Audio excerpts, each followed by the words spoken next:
पहला संकल्प है चाहे नागरिक हो या सरकार हो सभी अपने कर्तव्यों का पालन करें। दूसरा संकल्प है हर क्षेत्र हर समाज को विकास का लाभ मिले सबका साथ सबका विकास।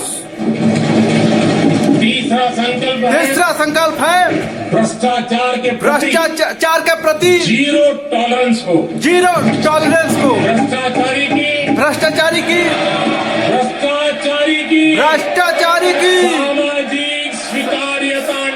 सामाजिक स्वीकार्यता न हो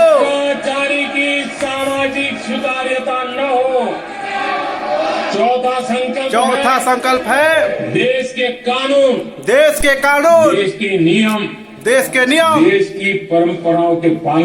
देश की परंपराओं के पालन में देश की नागरिकों को गर्व होना चाहिए, गर्व का भाव हो। पांचवा संकल्प गुलामी की मानसिकता से मुक्ति हो विरासत पर गर्व हो, देश की विरासत पर गर्व हो। छठा संकल्प देश की राजनीति को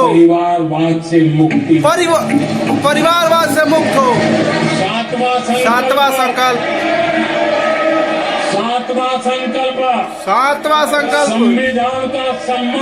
संविधान का सम्मान हो। राजनीतिक स्वार्थ के लिए संविधान को हथियार न बनाया जाए। आठवां संकल्प संविधान की भावना के प्रति समर्पण रखते हुए जिनको आरक्षण मिल रहा है वो न छीना जाए और धर्म के आधार पर हर कोशिश पर रोक लगे, सुरक्षा के हर कोशिश पर रोक लगे। नौवां संकल्प विमेन लेड डेवलपमेंट भारत दुनिया के लिए मिसाल बने। 10वां संकल्प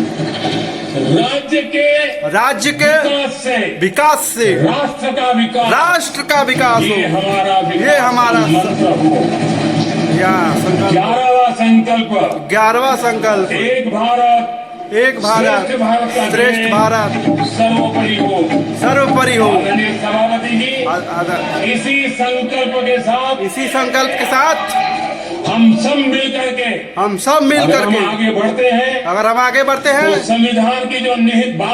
तो संविधान की जो निहित भावना है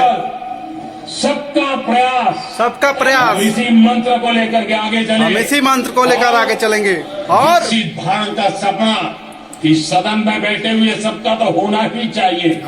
140 करोड़ देशवासियों का सपना जब बन जाता है और संकल्प लेकर के जब देश चल पड़ता है तो इच्छित परिणाम लेकर के रहता है। मेरा 140 करोड़ देशवासियों के प्रति मेरी अपार श्रद्धा रहेगी। मुझे सामर्थ्य पर मेरी श्रद्धा है, देश की युवा शक्ति पर मेरी श्रद्धा है, देश की नारी शक्ति पर मेरी श्रद्धा है। और इसलिए मैं कहता हूँ कि देश 2047 देश जब आजादी के 100 साल मनाएगा तो विकसित भारत के रूप में मनाएगा। इस संकल्प के बाद आगे बढ़े। मैं फिर एक बार इस महान पवित्र कार्य को आगे बढ़ाने के लिए सबको शुभकामनाएं देता हूँ। और मैं आदरणीय सभापति जी आपने समय बढ़ाया इसके लिए मैं आपका बहुत बहुत आभार व्यक्त करता हूँ।